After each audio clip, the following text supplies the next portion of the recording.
Rama y te doy la bienvenida a la nueva temporada de Madre Patria, un podcast pensado para ti, en donde te cuento el chismecito político y legislativo con brillitos y un poco de risas. Además, como en cada temporada tendré invitados que la mayoría de las veces viven en carne propia lo que pasa en el Congreso y en la vida política en general. Así que ya sabes, en esta temporada también te traigo nuevas secciones y mucho chismecito. Así que, sin más que agregar, bueno, excepto un eterno gracias por acompañarme en este viaje que es el informarte para involucrarte en las decisiones que toman tus representantes y tus gobernantes. Vámonos al resumen de qué pasó en el Congreso esta semana que se fue y que no regresará, como no regresará tu ex por más amarres que le hagas. Arrancó el Parlamento abierto de la jornada laboral, en donde todas las fuerzas políticas estuvieron representadas y nos hablaron de la gran importancia que tiene este tema. Hubo representantes del sector empresarial que nos advirtieron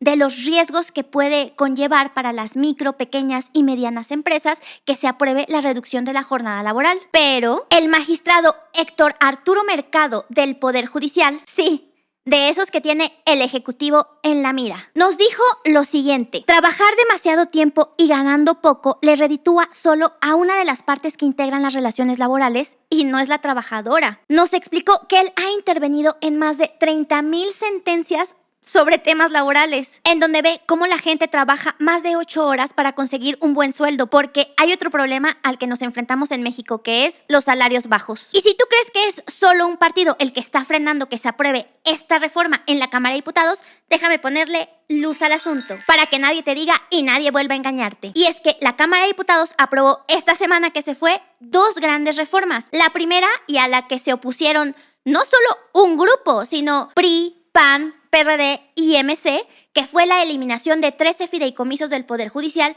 que afectarán a más de 50,000 trabajadores de ese sector. Y que en realidad así como que afecten mucho a los ministros y a las ministras, pues no va a pasar. El tema ya fue remitido al Senado para que ahí también lo analicen. El asunto es que en una conferencia de prensa, una trabajadora del Poder Judicial dijo contundentemente a un reportero que le preguntó: oiga, ¿y usted está siendo manipulada por sus jefes? No sabes, bebé de luz. Le dijo algo así, como que no la ofendiera, porque las personas que estaban laborando en el Poder Judicial contaban con maestrías, doctorados, amplia experiencia y que eran personas que no se dejaban manipular, que ellos sabían perfectamente lo que estaba pasando con la eliminación de los fideicomisos y que serían a ellos a quienes les afectarían. Así que por favor no la ofendiera. Así que las manifestaciones históricas del Poder Judicial contra la eliminación de fideicomisos seguirán viéndose en estos días y el Senado esta semana terminará de discutir el tema. Que por cierto, los senadores tuvieron un agarrón por eso. Y es que te cuento rapidísimo, bebé de luz. Algunos legisladores dijeron que, pues así como había un parlamento abierto de la reducción de la jornada laboral, debería haber un parlamento abierto, pues, de esta eliminación de fideicomisos para que personas del Poder Judicial, expertos, pudieran darles muchísimos más elementos a los legisladores para tomar una buena decisión. Pero la mayoría parlamentaria, o sea, Morena y sus aliados, dijeron que no, que eso lo decidieran las propias comisiones que preside Morena, o sea, que fueran esas comisiones las que decidieran si es necesario un parlamento abierto del tema o no. Y además, senadores de ese mismo grupo parlamentario, que es la mayoría que gobierna en ambas cámaras, dijo que invitaban a la ministra Norma Piña a que explicara ese asunto de los fideicomisos. Pero pues aquí hay una duda, porque la ministra Norma Piña es la titular del Poder Judicial de la Federación. O sea, está a la par que la hoy titular del Poder Legislativo, que está también a la par del titular del Poder Ejecutivo. O sea, así como le pidieron a Norma Piña que vaya a explicar un asunto de fideicomisos y no a un representante, ¿será que le pidan al presidente que, como se acostumbraba hasta que Felipe Calderón no lo hizo más, también fuera a presentar sus informes de gobierno al Congreso? O sea,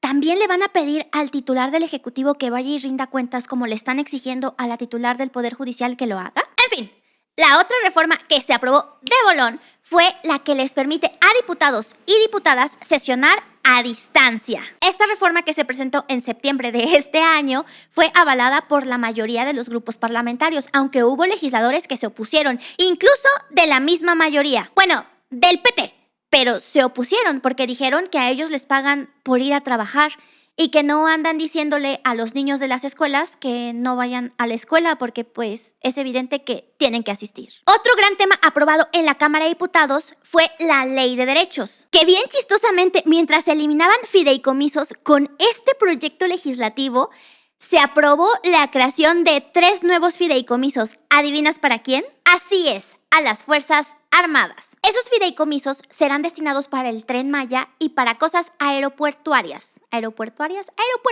Porque obviamente sabes que hoy las Fuerzas Armadas controlan más de 10 aeropuertos en todo el país. No solo el AIFA, tenemos a Chetumal, tenemos a Tulum, tenemos en Sonora. Así que si el problema de los fideicomisos del Poder Judicial eran la corrupción y la opacidad, quizás con estos nos enfrentemos a los mismos problemas porque bajo el concepto de seguridad nacional, en realidad no sabremos muy bien cómo se administra ese dinero y quizás ni sepamos cuánto dinero se va bien hacia allá. Otra cosa que debes tener muy clara, bebé de luz, es que cuando estos fideicomisos se lleguen a eliminar, el dinero regresará a la tesorería de la Federación, a algo así como una bolsa negra en donde el destino también es desconocido. Y eso también deberíamos saberlo, ¿no? O sea, es nuestro dinero, porque no podemos saber si se eliminaron 19 fideicomisos, 20 fideicomisos, 109 fideicomisos, a dónde se fueron todos esos miles de millones de pesos. Pero no importa. Otra cosa que también se aprobó y que es muy importante que tengas muy presente es la Ley de Ingresos de 2024, que es en donde nos dicen de dónde va a sacar dinero el gobierno para, pues, administrar todo un país, o sea, México. En esta ley de ingresos hay cositas bien interesantes que tú ya puedes leer en la Gaceta Parlamentaria de la Cámara de Diputados. La primera es un tope de endeudamiento interno de hasta 1.9 billones de pesos, que la verdad es que sí dista mucho de lo que pasó en el 2023, porque en el 2023 lo que se aprobó fueron 1.17 billones de pesos. Y si la diferencia de 1 billón de pesos te parece algo extraordinario, espera a escuchar el tope de la deuda externa que se acaba de aprobar y que será de 18,000 millones de dólares. Sí, dólares, no pesos, dólares. La diferencia con el 2023 es que este año tenemos un tope de hasta 5,500 millones de dólares. O sea, ¿ves la diferencia? Son casi 13,000 millones de dólares más en año electoral. ¿Para qué se usará? ¿Lo sabremos a ciencia cierta? ¿Nos informarán? ¿Nos rendirán cuentas? ¿Aurora boreal? En esta época del año, a esta hora del día, en esta parte del mundo y ubicada específicamente en su cocina. ¿Sí? Con esta ley, también eso de ahorrar quizás no sea tan buena idea, porque lo que te podrán detener de ISR va de 0.5. ¿Crees que eso no es mucho? Pues este año lo tenemos de 0.15%. CFE y Pemex dejarán de pagar impuestos por vender activos entre sus filiales y subsidiarias. Pero la ganona es Pemex con este proyecto, porque de contribuir fiscalmente con el 40%, ahora solo tendrá que contribuir con el 30%, pero no importa, porque también se le aprobó a CFE y a Pemex unos montos de deuda impresionantes. Y para esto te los voy a leer porque la verdad es que no me los aprendí. Petróleos Mexicanos y sus empresas productivas subsidiarias podrán tener un monto de endeudamiento neto interno de hasta 138,000 millones de pesos y un monto de endeudamiento neto externo de hasta 3,000 millones de dólares. Comisión Federal de Electricidad y sus empresas productivas podrán tener un monto de endeudamiento neto de hasta 600 millones de pesos.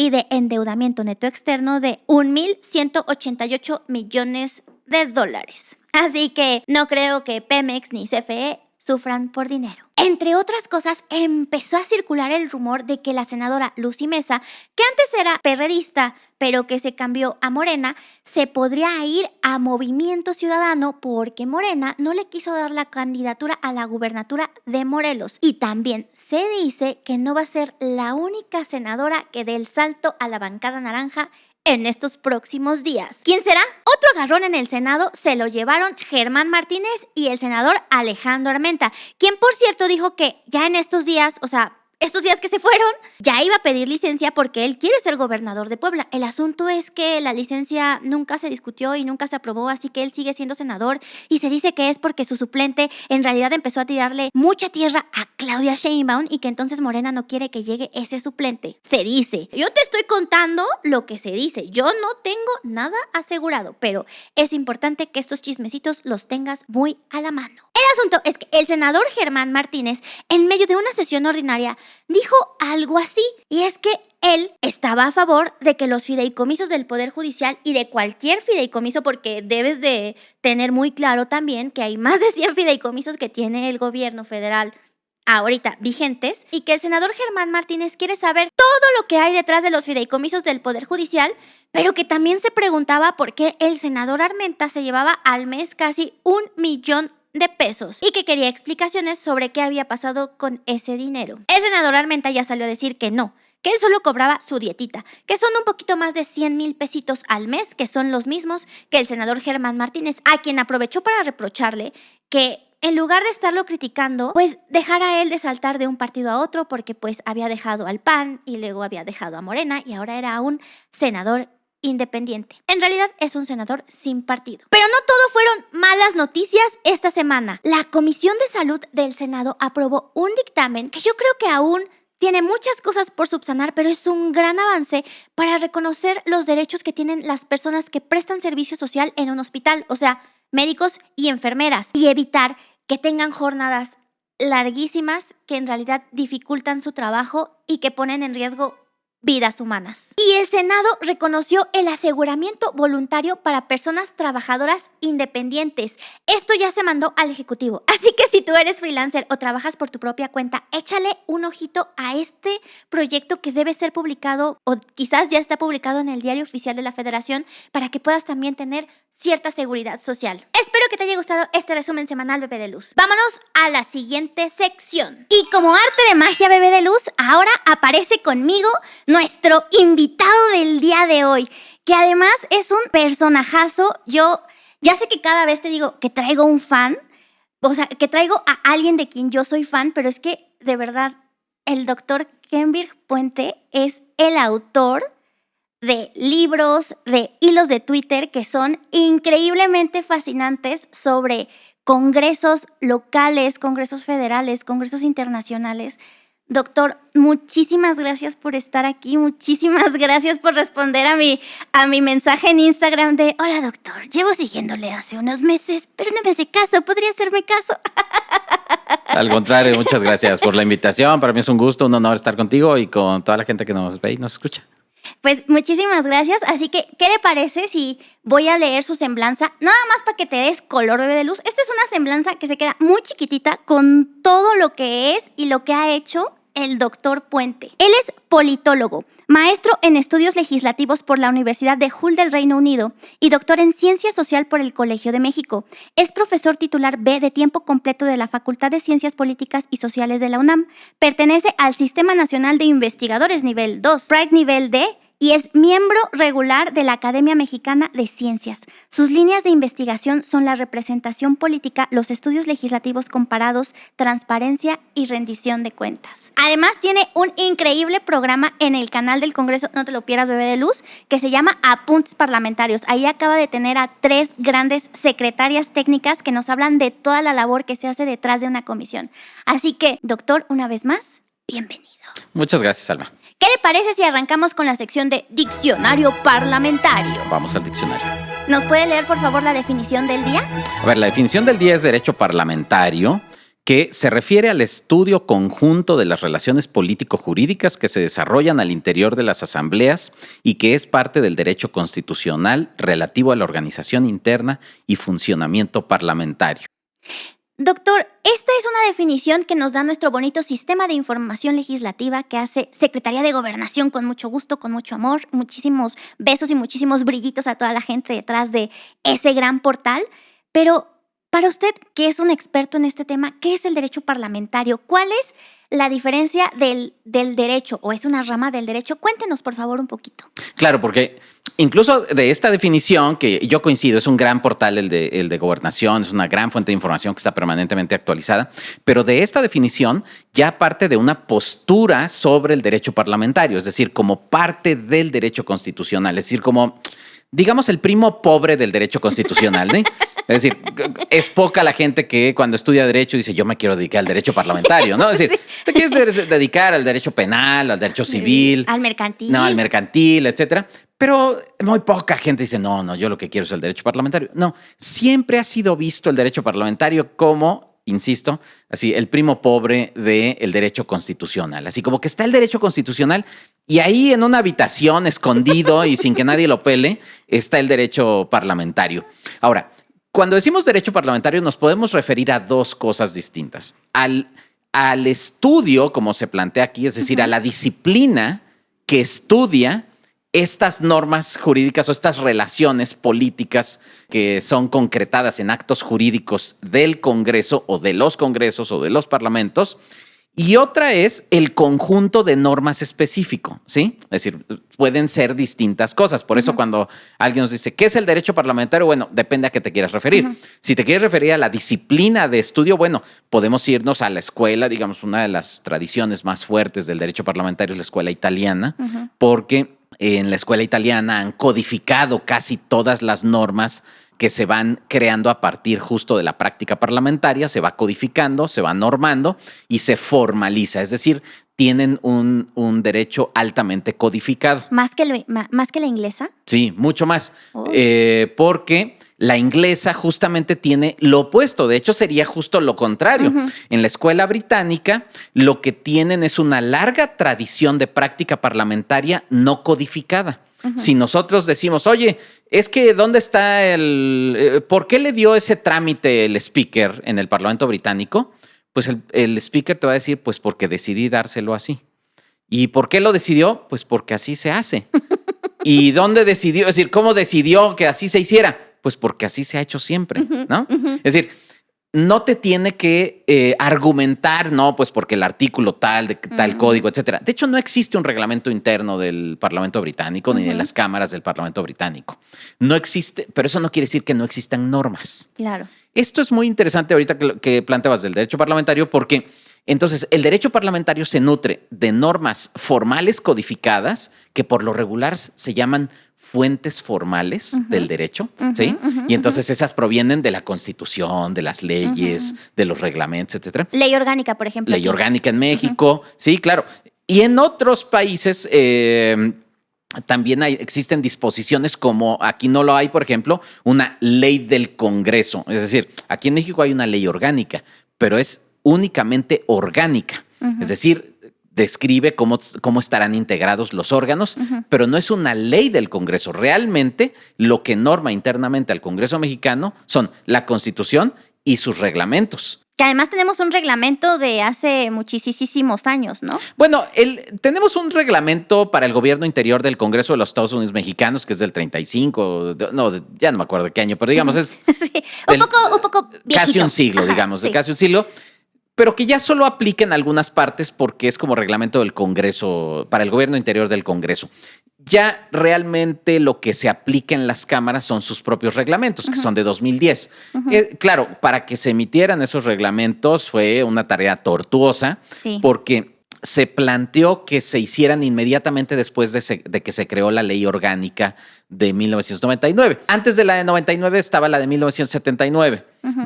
Después de 1979, pues hubo 20 años, digamos, de gran estabilidad, llamémosle de la época autoritaria, en donde pues no había, digamos, mayor relevancia en lo que sucedía en el Congreso, pues porque lo que sucediera siempre estaba definido desde el Ejecutivo. Pero en el 97, que el PRI pierde la mayoría en la Cámara de Diputados y que la oposición asume el control del gobierno interior de la Cámara de Diputados, se empieza a ver muchos cambios súper importantes. Se crean instrumentos como la Gaceta Parlamentaria, por ejemplo, que pues hoy sería impensable la vida del Congreso sin la Gaceta. ¿Qué es la Gaceta Parlamentaria, La doctor? Gaceta Parlamentaria es un órgano de comunicación interna de las cámaras en donde se publica toda la documentación oficial de cualquier trámite legislativo. Entonces, las convocatorias a sesiones, las convocatorias de comisiones, las iniciativas. El orden del día. El orden del día cuando hay sesión, las iniciativas, los dictámenes, las opiniones, etcétera, todo se publica ahí. Claro, hoy en día es tan grande la Gaceta que ya no se publica físicamente. Antes en el sótano, o como le llaman en la Cámara de Diputados, en el basamento de la Cámara de Diputados, existían, bueno, todavía existen unas grandes fotocopiadoras, etcétera, que reproducían esta Gaceta Parlamentaria. Y entonces lo que se buscó, o lo que buscó la oposición en ese entonces, era evitar los albazos políticos. ¿Qué es un albazo? Pues simplemente que llegaban a la sesión y no sabían qué dictámenes iba a haber o qué se iba a discutir. Les pasaban una hojita con el orden del día y era lo que determinaba la gran comisión, que estaba integrada solo por miembros del partido en el gobierno. Claro. Entonces, con la Gaceta Parlamentaria lo que se obliga es que al menos un día antes tiene que estar publicado el orden del día. Que ahí creo que eso es el deber ser, pero muchas veces, e incluso la Corte también ya lo ha analizado un poquito, y es que eso a veces no pasa. No pasa porque, a ver, y creo que, bueno, esto lo vamos a platicar quizá más a fondo, pero, a ver, nosotros estamos hablando de un órgano político que está vivo, que está atendiendo asuntos de coyuntura. Y a veces las coyunturas cambian. Se suele, por ejemplo, pues cuando se publica el orden del día no hay un acuerdo entre los grupos y de repente en la noche o en la madrugada hay un acuerdo entre los grupos, pues se tiene que modificar el orden del día para poder incorporar al orden del día un asunto, y hay un procedimiento específico previsto para la modificación del orden del día. Es decir, pero en general lo que hace la Gaceta es que le da certidumbre al legislador o la legisladora sobre lo que va a suceder en el Pleno. Y lo que tendría que suceder es que lo mismo en las comisiones o en cualquier otro órgano, que estuviera publicado y que se sepa cuál va a ser el orden del día de una comisión. O sea, se cita una comisión y que se sepa cuál va a ser el orden del día de esa comisión. Incluso que si hay actas de las comisiones, se publiquen también las actas de la comisión. Es decir, se convierte en un órgano interno de comunicación con efectos legales. ¿Por qué tiene efectos legales? Pues porque si no está publicado en la Gaceta, es como si no hubiera pasado. De hecho, en las más recientes sentencias de la Corte, justo una de las cosas que encuentra es que el documento que se aprueba no es el que estaba publicado en la Gaceta Parlamentaria, y esa es una causal de nulidad del procedimiento. Claro, es decir, ahí hay una violación al procedimiento porque los legisladores y legisladoras están votando un asunto que se supone está publicado. No es que lo hayan leído porque son 500 páginas, etcétera, pero al menos formalmente está ahí. Si el legislador lo hubiera leído, pues ahí estaría el documento. Pero si no se vota exactamente lo que está publicado, entonces hay una violación al procedimiento. Entonces la Gaceta es una innovación en el 97 estamos hablando, ¿no? Es una innovación en el procedimiento legislativo que tiene efectos en el derecho parlamentario. ¿Sí? Claro. Entonces, bueno, igual otras innovaciones que se hicieron. Te digo que la ley orgánica del 99, se reforman artículos de este reglamento del que hablábamos viejísimo para que ya no haya una gran comisión, sino que haya una junta de coordinación política, que ya no haya una oficialía mayor, sino que haya secretaría general en la Cámara de Diputados y que haya secretarías generales en la Cámara de Senadores. Se crea el canal del Congreso, por ejemplo. Se crea, es decir, las mesas directivas, por ejemplo, se cambia para que ya no sean electas mensualmente. Antes cada mes se elegía una nueva mesa directiva. Entonces imagínense, teníamos a lo largo del año legislativo, pues podía haber hasta 12 mesas directivas. Que en realidad una mesa directiva es la presidencia de una cámara. La presidencia de la Cámara, las vicepresidencias, las secretarías, y realmente eso requiere de estabilidad. Entonces, digamos que del 97 para acá, hay un largo proceso de institucionalización legislativa, es el término que utilizamos en la ciencia política, para referirnos a este proceso en el que una organización parlamentaria, una legislatura, llamémosle así, se va consolidando y va teniendo mayor capacidad política, técnica, autonomía, procedimental, y eso le va dando mayores instrumentos para poder influir en la vida pública.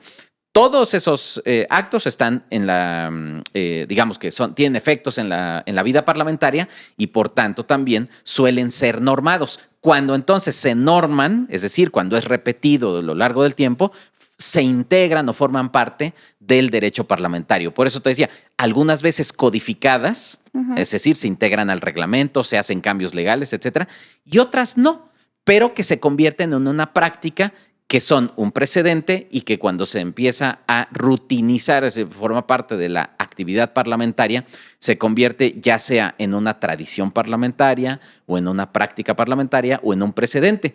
Y el derecho parlamentario tiene fuentes. Las fuentes formales ya las decíamos, Las pero leyes. también, exacto, las leyes, todo, incluso un acuerdo parlamentario es una fuente formal porque uno puede ir y consultarlo. Está ahí escrito y uno puede verlo. ¿Dónde? En la Gaceta. Pero también hay fuentes materiales. Y esas fuentes materiales son actos jurídicos que suceden a lo largo del tiempo, pero del cual no hay un lugar donde puedas ir a consultarlo. ¿Sí? Y entonces eso que son los, por ejemplo, algo que se dice, pero que poco se sabe, así, ¿cómo lo consulto? Los usos y costumbres. ¿Qué es un uso y costumbre? Pues algo que no es extraordinario, que no es algo que sucede una vez, sino que es una costumbre. ¿Sí?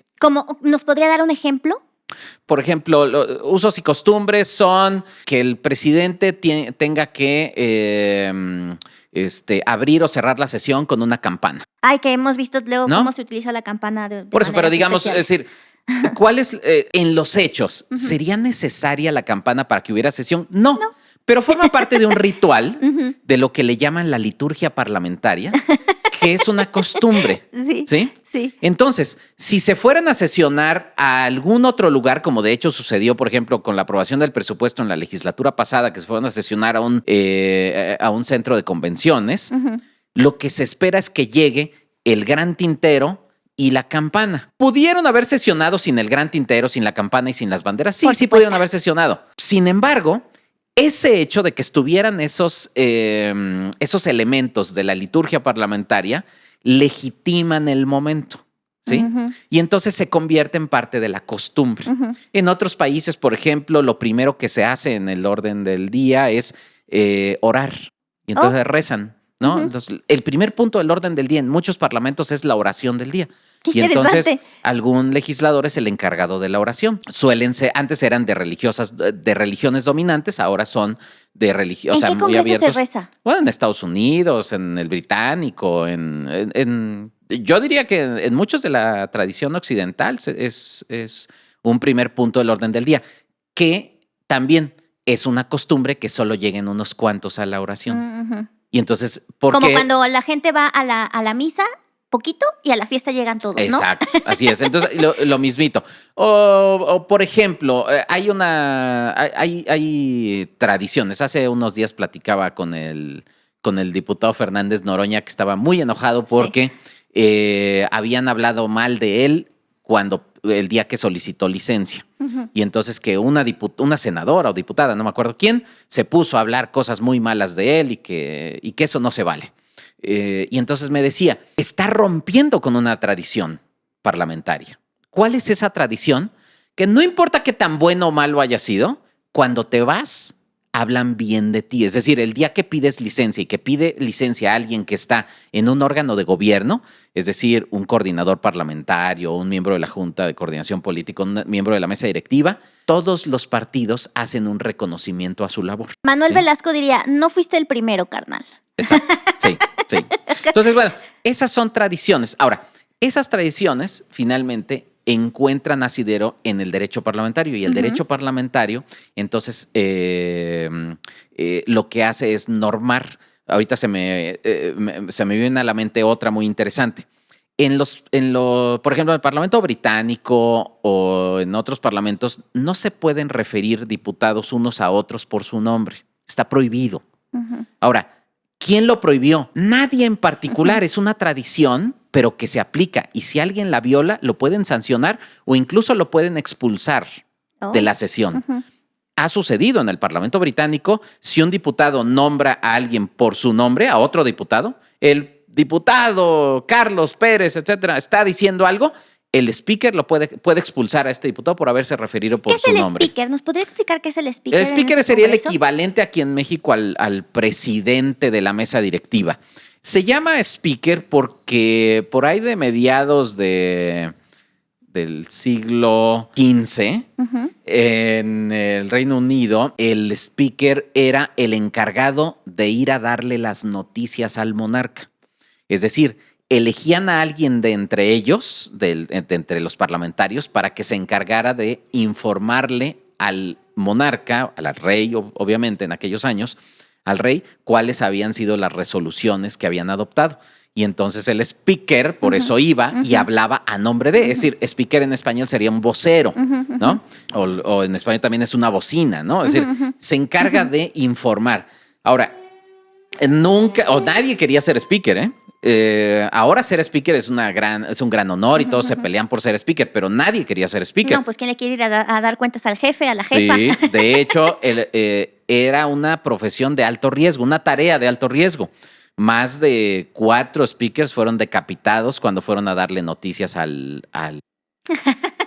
monarca. Claro. Por ¿A quién le eso, gustan las malas noticias? exacto. A nadie. Entonces, por eso, de hecho, hay una tradición parlamentaria, hablando de tradiciones parlamentarias, hay una tradición parlamentaria que si ustedes buscan en cualquier buscador, el arrastre del speaker, se trata justamente de eso. Es una coreografía en la que te arrastran, es decir, tú eres electo presidente o speaker y entonces tú te opones a ser designado porque no es una tarea que tú hayas buscado. ¿Por qué? Porque entre otras cosas tú renuncias en ese momento, simbólicamente, no es que renuncies efectivamente, renuncias a tu militancia y entonces te conviertes en el vocero de todos, en el factor de unidad. Y entonces por eso tú vas a arrastras porque no quieres ser designado, pero te obligan a ocupar esa posición tus compañeros. Y el arrastre es porque nadie quería ser el vocero para darle noticias al monarca. Pues no. Es el equivalente a quien hoy preside las mesas directivas. Que es la persona como encargada de poner orden un poquito, ¿no? Cuando se están llevando a cabo las sesiones ordinarias de alguna de las cámaras o de las 2 cámaras, ¿no? Tiene una función principalmente protocolaria porque es el representante de la cámara respectiva, es decir, tiene funciones y atribuciones de representante legal del poder legislativo de ambas, en cada una de las cámaras. Tiene una función protocolaria porque es el que representa en actos oficiales a la cámara respectiva, pero también tiene poderes legislativos importantes que en el caso de México, por lo regular, están sometidos a las decisiones del órgano de gobierno. En otros países, lo que existe es que no hay 2 órganos distintos, sino que el órgano de dirección y de gobierno es el mismo y es el speaker. Como en Estados Unidos, cuando eligen speaker, el speaker es el que determina el orden del día, determina los trámites, determina y tiene además a su cargo la administración del poder legislativo. En el Reino Unido igual, etcétera. En México se encontró una fórmula en la que le quitaron poderes políticos al speaker o al presidente o presidenta y todos esos poderes políticos se los dieron a un órgano colegiado denominado Junta de Coordinación Política, que es un órgano de gobierno que existe en ambas cámaras. Si a mí me preguntan, ¿dónde está el poder? Pues el poder está en la Junta de Coordinación Política. ¿Dónde está el protocolo parlamentario? En la mesa directiva. Ahora, para que haya armonía, en la Cámara de Diputados crearon una figura que se llama Conferencia para la Dirección y Programación de los Trabajos Legislativos. En el Senado no hubo necesidad de crearlo porque cuando se reformó la ley orgánica no había todavía mayoría de la oposición en el Senado. Entonces no se creó esa figura, pero en la Cámara de Diputados sí. Y entonces en esta conferencia está el presidente o presidenta de la mesa junto con los integrantes de la Junta, que son básicamente los coordinadores parlamentarios, y ahí digamos que acuerdan cuáles van a ser los asuntos que van a tener trámite inmediato. Realmente es protocolario porque todo lo decide la Junta de Coordinación Política y nada más lo organiza la mesa. Que ahí la Junta de Coordinación Política tiene algo muy interesante que es el sistema de voto ponderado. Sí. Que es, claro que hay una pluralidad, claro que están ahí representados, bueno, que están todos los coordinadores de cada grupo parlamentario que integra la Cámara de Diputados en cada legislatura, pero quien tiene un peso mayor es el de la mayoría parlamentaria. Sí, esa es justo una de las reglas. A ver, cuando se sentaron por primera vez, los grupos parlamentarios dijeron, a ver, vamos a ponernos de acuerdo. Y un partido chiquito que tenía, no sé, el 15% de los votos, dijo, no, yo no estoy de acuerdo. Pues los demás voltearon a verse y dijeron, pues aunque no quieras, lo vamos a votar. Y entonces dijeron, ¿por qué no en lugar de que solo nuestro peso se vea reflejado en los plenos, tenemos una votación ponderada, no en las comisiones formalmente, pero en las comisiones realmente también lo tienen. Hay un voto ponderado porque están integradas las comisiones de acuerdo a la fuerza política que tienen en los plenos. Hay congresos donde la oposición, por ejemplo, no participa en comisiones, ¿sí? Es decir, incluso en México, uno de los cambios que tuvo la ley orgánica en 1979 fue que la oposición o los partidos minoritarios pudieran formar parte de las comisiones. Eso no estaba ni siquiera previsto. ¿Por qué? Pues porque no había partidos de oposición con suficientes diputados para tener miembros en las comisiones. Entonces, hay este tipo de votación ponderada como consecuencia de una realidad política. Entonces, el derecho parlamentario es un derecho vivo, es un derecho, es decir, no es que, respetemos el derecho parlamentario porque es inmaculado y es perfecto y no hay que modificarlo. No, el derecho, como cualquier otra rama del derecho, se va transformando. ¿Producto de qué? Pues de la transformación de la sociedad misma. Pensemos en el código de vestimenta. Hace un par de semanas, hace 3 semanas, un senador de los Estados Unidos tuvo un colapso y por un problema de salud mental fue hospitalizado. Y entonces una de las cosas que dijo cuando salió del hospital es que estaba abrumado por la tarea legislativa y que una de las cosas que le estaban provocando mucho estrés, ansiedad y depresión era presentarse en las sesiones del salón de sesiones con traje y corbata, y que eso le provocaba mucha ansiedad, incluso ataques de pánico. Y entonces él dijo, lo siento, yo no voy a ir de traje y corbata, aunque ese sea el código de vestimenta. Entonces la próxima vez que intentó ir al salón de sesiones fue en bermudas y sudadera, un hoodie, como le llaman, y entonces no lo dejaron entrar al salón de sesiones, siendo senador electo, es decir, y entonces tuvo que votar desde el lobby del Senado de los Estados Unidos. Se aceptó su voto y entonces discutieron en el Senado de Estados Unidos si debían mantener el código de vestimenta. Se debatió, suspendieron el código de vestimenta por 1 semana o por 2 semanas. Al final, la mayoría dijo, no, a ver, sí se tiene que conservar el código de vestimenta y este es un problema de un legislador. Por ejemplo, aquí en México está previsto el código de vestimenta que evidentemente no se aplica. Es decir, en los reglamentos nuevos ya no está incorporado, pero antes decía que tenían que llevar zapatos, no me acuerdo, zapatos de calle o algo así. Es decir, no podían ir ni de guaraches, ni de ningún otro tipo de zapato tenis. Exacto, ni de zapato tenis, ni nada. Entonces, este tipo de cosas eso sería obsoleto, ¿no? Y hoy en día, por ejemplo, en el Senado norteamericano que están discutiendo esto del código de vestimenta, nos habla de que el derecho parlamentario, es decir, el que norma las relaciones entre las relaciones del poder legislativo internas y con otros poderes, pues tiene que estar también cambiando y cambiando producto de los cambios políticos. En México, como te digo, cambió la ley orgánica en el 79 cuando surgieron los diputados de representación proporcional y cambió en 1999 producto de que en el 97 el PRI perdió la mayoría y ha ido transformándose. En 2010 se crean los reglamentos internos de Cámara de Senadores y Cámara de Diputados, también producto de la normalidad de la pluralidad democrática en las cámaras. Entonces, el derecho parlamentario es un derecho vivo que se está transformando permanentemente y que no solo está codificado, sino también es producto de práctica parlamentaria, tradiciones, usos y costumbres, precedentes,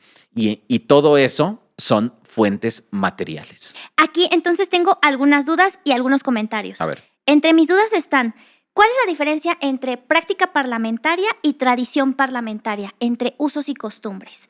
Luego usted nos estaba hablando un poquito sobre cómo estas presidencias, que tienes que entenderlo un poco, bebé de luz, brillo escucha, y es que sí hay, como tenemos al presidente de la República, que es el titular del Ejecutivo, tenemos a Norma Piña, que es la titular del Poder Judicial de la Federación. En las cámaras tenemos a la presidencia de la Cámara de Diputados, que es como el titular del Poder Legislativo, cambia año con año, también gracias a una modificación que se trabajó mucho hace unos años en esa Cámara y que no hemos tenido quizá el mismo impacto en el Senado, y por eso es que Morena ha estado presidiendo 6 años sin ninguna distinción, sin ningún cambio. Y yo he visto un poquito, justo como en estas representaciones y en estos últimos meses, que por ejemplo actos oficiales en donde debería de ir representada la Cámara de Diputados no está y ha sido también por decisión del titular del Ejecutivo. En actos legales hemos visto una gran revuelta en algunas decisiones porque, por ejemplo, teníamos a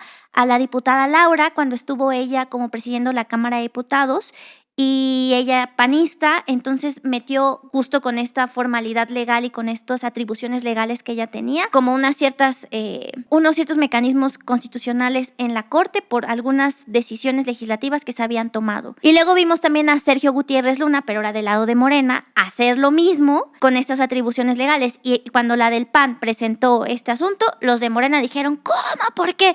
Y cuando el de Morena presenta lo mismo, la oposición dice, ¿pero cómo? ¿Y de dónde? ¿Y la pluralidad?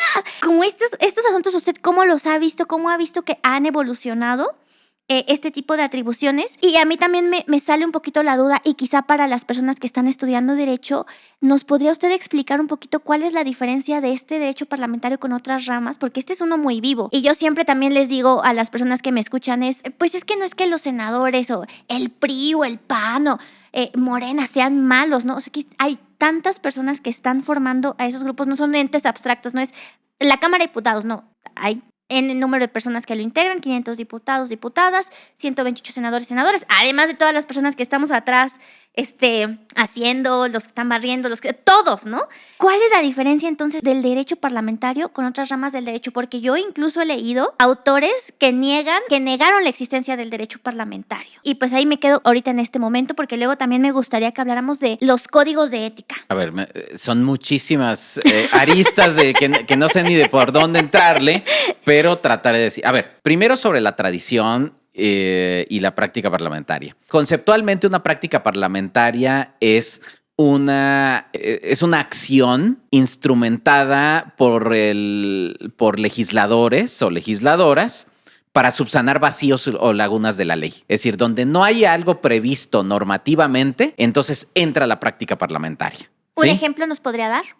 Pues, por ejemplo, ahora que hay votaciones y de repente dicen falla el sistema electrónico de votación y los diputados, o falla el sistema y los diputados que están conectados en sesión semipresencial tienen que emitir votación. Pues, ¿qué tuvieron que hacer? Pues, haber una videollamada. Y en una videollamada para verificar que sí eras. Uh-huh. Eso no estaba previsto en ningún reglamento, en ningún lado, pero fue una práctica que permitió subsanar. ¿Para qué? Para que no se interrumpiera el procedimiento legislativo. Ahora, eso cuando se rutiniza, es decir, cuando forma parte de la rutina, entonces se convierte en una tradición parlamentaria. ¿Sí? Es decir, una práctica, pues, ahorita, en el momento, ¿cómo subsanamos? Etcétera. Exacto. Pero una vez que forma parte ya de la actividad cotidiana del Parlamento, entonces se convierte en una tradición parlamentaria.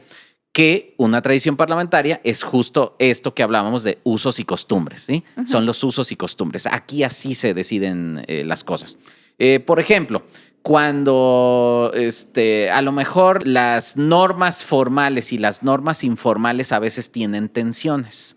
Hay algo que está normado, pero en la práctica se resuelve de otra forma. Por ejemplo, no hay necesidad de irnos al tablero de votación para someter un acuerdo parlamentario. Basta con a mano alzada, es decir, que una votación económica. Pero es una práctica que se vote con el tablero cuando son de cierto tipo, ¿no?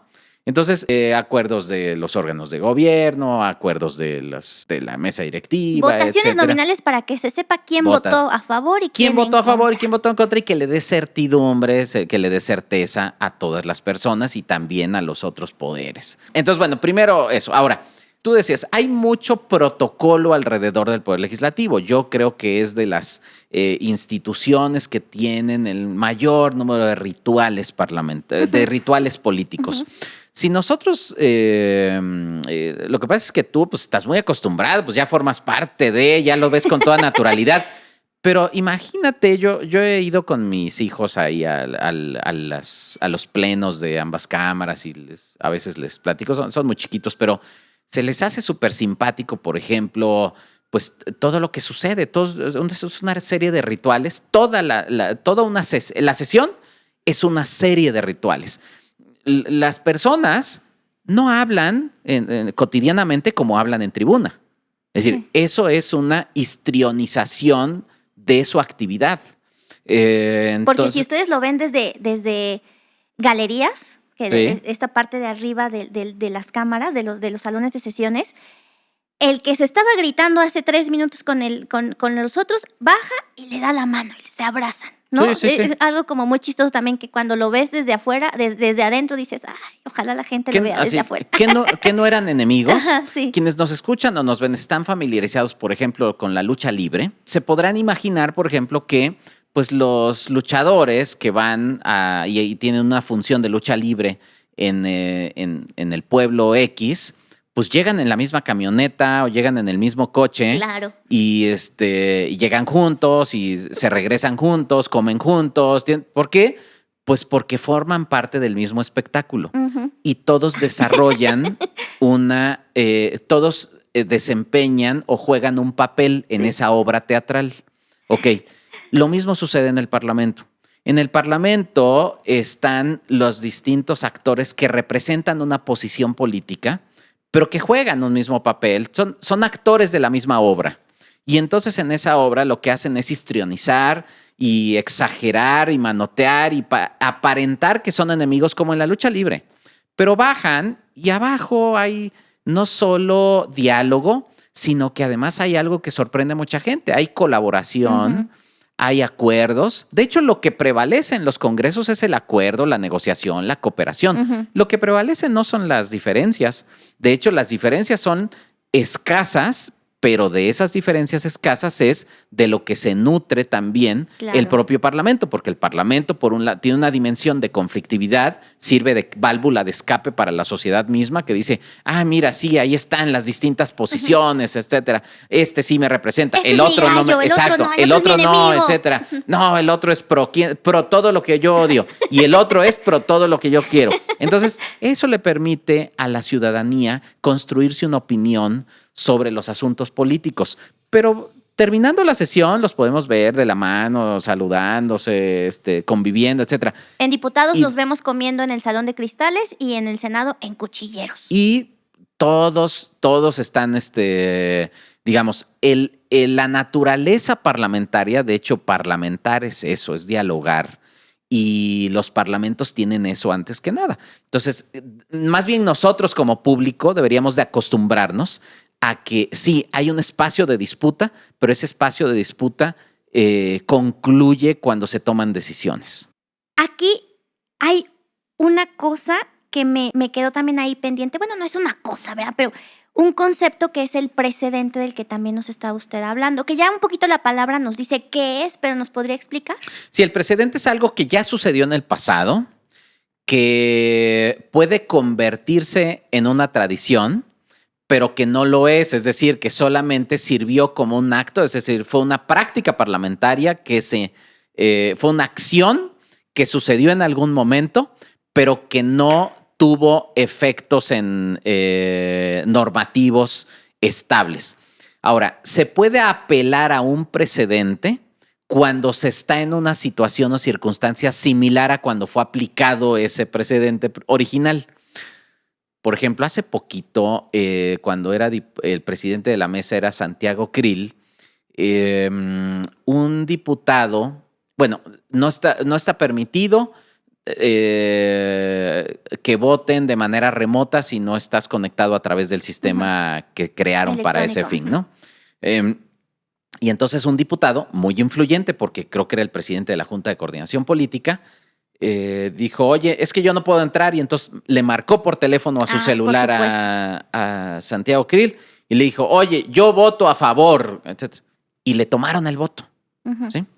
Y entonces yo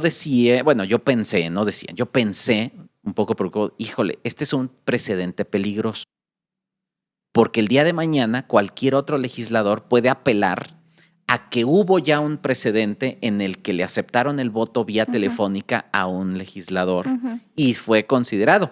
Pero por otro lado, también podría ser motivo de impugnación. Afortunadamente no era un asunto, digamos, muy, muy controversial y no fue impugnado, pero pudo haber sido impugnado porque se violó el procedimiento legislativo, pero se convirtió en un precedente.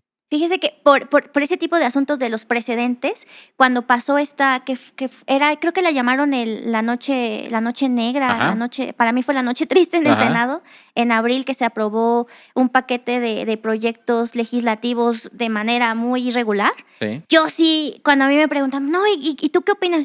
Todos se debieron llevar acción de inconstitucionalidad, porque todos, aunque fueran muy buenos proyectos, tenían un vicios de procedimiento terrible, lamentable, de algo que no hemos visto. Y entonces aquí usted con toda esta experiencia que tiene, no voy a decir que no tiene sesgos, porque creo que ahí todas las personas nos rodean y nos hacemos de todo lo que somos y vemos y vivimos, pero usted que ha analizado por años y años y legislaturas el Congreso, ¿ha visto en esta última legislatura en donde vimos esta transición hacia una mayoría que era pues antes la oposición y la minoría? ¿Ha visto precedentes peligrosos o de extrañarse? Sí, a ver, lo que pasa es que hay precedentes que violan la norma y que son aceptados en el trámite legislativo. Y entonces, cuando eso sucede, ahí es en donde entramos en ese riesgo, ¿no? Por ejemplo, si se acepta como de urgente y obvia resolución una iniciativa que fue recibida por parte del Ejecutivo, pues no, porque en todo caso hubiera sido un trámite preferente y hay un momento en el que debió haberlo puesto. Y dice la Constitución que se enviarán desde luego a comisión todas las iniciativas. Entonces tendría que ser una iniciativa presentada por los legisladores para que pudiera ser de trámite de urgente y obvia resolución. Pero si le dan el trámite, entonces ahí hay un asunto que tiene tensiones con la norma escrita y avalada y vigente, que entonces hace que la regla informal prevalezca por encima de la regla formal. Esto lo han estudiado, esto en ciencia política se estudia mucho, sobre todo con las instituciones formales y las instituciones informales. ¿Qué es lo que sucede? Pues que las áreas que son, digamos, las guardianas de todos estos procedimientos son las áreas de servicios parlamentarios. Y entonces los servicios parlamentarios tienen que orientar a los legisladores y decirles, miren, aquí estaríamos violando el procedimiento de acuerdo con esto, etcétera, etcétera. Pero ellos no pueden decidir, los servicios parlamentarios. No. Quienes deciden son los legisladores y las legisladoras. Y si ellos deciden, no, va para adelante y aprobémoslo porque yo tengo la instrucción de mi jefe político, yo tengo la convicción de que así sea, lo que sea, no se puede hacer nada y decir que los órganos jurisdiccionales decidan. Entonces sí existe y con mucha frecuencia en muchos parlamentos. Claro, hay parlamentos donde las reglas informales suelen tener mayor peso que las reglas formales. Y esto suele ser, por ejemplo, en legislaturas latinoamericanas, en legislaturas asiáticas, en legislaturas de una parte de África. Esto se ha estudiado y, digamos, y hay legislaturas con tradiciones de derecho parlamentario mucho más estables, en donde se ajustan mucho a los procedimientos y a las normas escritas, sobre todo en la tradición anglosajona y en la tradición europea. Perfecto, doctor. Pues entonces a mí me gustaría ya que fuéramos cerrando esta entrevista. Perdón, y hablabas me decías de los comités de ética, que tenías una duda sobre los comités de ética. Justo para eso voy, porque lo que hemos visto también que norma algunos congresos son los códigos de ética. Sí. De que pues sí, como cuando tú eres trabajador en cualquier empresa, en cualquier negocio, te dicen pues no puedes hacer esto, no puedes faltarle el respeto al cliente, no puedes dirigirte con groserías. Y de repente es que en la Cámara de Diputados y en la Cámara de Senadores hemos visto cómo sube el tono de cosas en donde ya hemos visto a legisladoras hablar de la vida íntima de la otra. ¿Cómo ve usted el asunto de la existencia de un código de ética en la Cámara de Diputados y de la ausencia en la Cámara de Senadores? Y en este asunto más coyuntural, ¿cómo también ve esta relación que tienen en la Cámara, ya no detrás, sino en la Cámara, al frente, las legisladoras y los legisladores entre ellos de distintos grupos? Porque sí, no era lo mismo la convivencia cuando hablábamos de un partido único en el Congreso, después a cómo se fue abriendo y ahorita cómo, gracias a distintos avances legislativos y normativos, hay muchísima más representación y muchísima más pluralidad en el Congreso, que así como es el país, ¿no? Que así tiene que ser. ¿Cómo lo ve usted? Sin darle la vuelta, quisiera remitirme a que en una democracia se requiere que haya demócratas. Y los demócratas tienen que estar no solo en el público, es decir, a la hora que voten. Los demócratas son o somos quienes no solo votamos, sino quienes además exigimos cuentas a nuestros representantes, exigimos cuentas a nuestras autoridades, estamos al pendiente de las decisiones públicas, presionamos a nuestros representantes cuando van a votar un asunto que a nosotros nos interesa. Eso es de demócratas, ¿sí? Pero también se esperaría que el comportamiento de quien una vez es electo y ejerce una función pública sea un comportamiento democrático. Es decir, democrático no es solamente porque fuiste electo. Democrático es que si vas a gobernar, gobiernes democráticamente. Y que si vas a ser legislador, ejerzas el poder parlamentario democráticamente. ¿Y qué es ejercer el poder parlamentario democráticamente? Bueno, por ejemplo, uno, respetar al otro, escuchar al otro, dialogar, ¿sí? Respetar el derecho de el principio de la mayoría, pero los derechos de las minorías. Claro. ¿Sí? Eso es de demócratas. ¿Sí? Cuando no hay demócratas en los espacios de representación o en los espacios de autoridad, entonces lo que sucede es que se le niega la voz a la minoría o se impone la mayoría sin reconocer los derechos de la minoría. O se viola el procedimiento para imponer la voluntad de un grupo minoritario o de un grupo, aunque sea mayoritario, que se imponga por encima de los derechos de las minorías, etc. Entonces, con esto, digamos, lo que estoy diciendo es que lo que sí hemos visto en los años recientes es que no por haber sido electos democráticamente, quienes nos representan actúan democráticamente. ¿Sí? Oh, qué fuerte. Ahora, en el ejercicio del poder parlamentario, para poder actuar democráticamente, pues uno los puede ver en el ejercicio de su función pública. Y no es de demócratas cancelarle al otro la oportunidad de opinar. Es decir, tú puedes decir lo que quieras, pero también es de demócratas respetar a tus pares. Y entonces, al respetar a tus pares, es que tengan dignidad en su labor. Dicen entonces los códigos de ética que lo que se busca es que estos espacios parlamentarios, es decir, que los plenos, las comisiones, es decir, el parlamento mismo, sea un espacio en donde se ejerza el poder democráticamente, en donde haya respeto, diálogo, colaboración, etcétera, que no niegue el conflicto. De hecho, el conflicto es propio de los parlamentos, pero ese conflicto tiene que tener cauces de solución pacíficos. Si nosotros no tenemos vías de solución y de tomas de decisión pacíficas, respetuosas, pues entonces estamos cancelando el diálogo como vía para la resolución de nuestros conflictos. Entonces, yo sí he visto que se ha degradado la calidad del debate parlamentario en los años recientes, pero no por un partido o por otro, sino por todos los que participan en el Poder Legislativo, todos los partidos. Es decir, cada vez hay menos control también de los coordinadores parlamentarios para evitar que haya este tipo de expresiones. Yo he escuchado expresiones misóginas, he escuchado expresiones racistas, expresiones de violencia de género en el pleno de las cámaras. Y sin embargo, como ningún legislador puede ser reconvenido por sus dichos, entonces no hay ningún efecto legal sobre el mismo.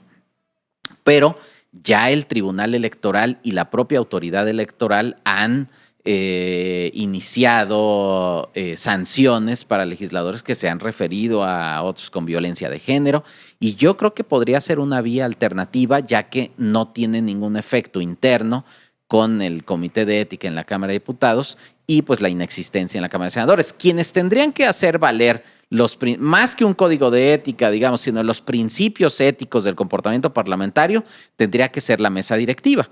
Como te decía, en otros países, una vez un diputado británico le dijo al primer ministro en un debate, ni siquiera se lo dijo a él, se refirió a él de manera despectiva. El presidente, el speaker, lo expulsó de la sesión.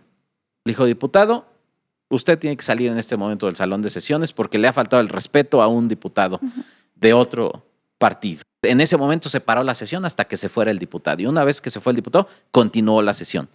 Aquí Eso sería impensable, ¿sí? Sí. Sería impensable que un presidente de mesa directiva tuviese esa capacidad. Ahora, allá, ¿en qué reglamento lo dice? No existe ningún reglamento. Hay un respeto por los órganos de dirección. Y si el speaker lo expulsaba, fue expulsado. Acá sería todo un escándalo que eso sucediera. Lo que tendría que suceder, ojalá, es que hubiera reglas de armonía para el debate parlamentario, que, por cierto, suele haberlos. Yo recuerdo más de un presidente de mesa directiva que cuando se está calentando de más el asunto dice, a ver, vamos a hacer un receso.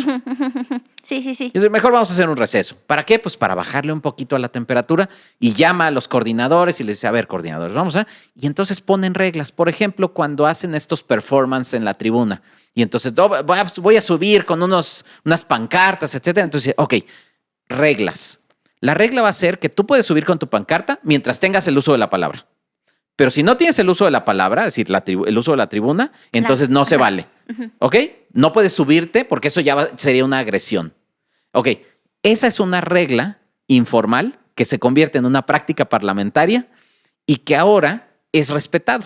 Es decir, un legislador, si es de un partido, los legisladores de otros partidos no van y se le ponen atrás con letreros. Porque ya sucedió y entonces hubo un acuerdo. Un acuerdo que no está escrito. Un acuerdo que es una práctica parlamentaria y forma parte ya ahora de las prácticas informales que norman la actividad parlamentaria. Pues, doctor, muchísimas gracias de verdad por esta entrevista tan iluminadora, que se escuche una cortina de brillitos para el doctor Puente, que por cierto, ¿por qué le dice, de dónde salió su nombre de Kenberg?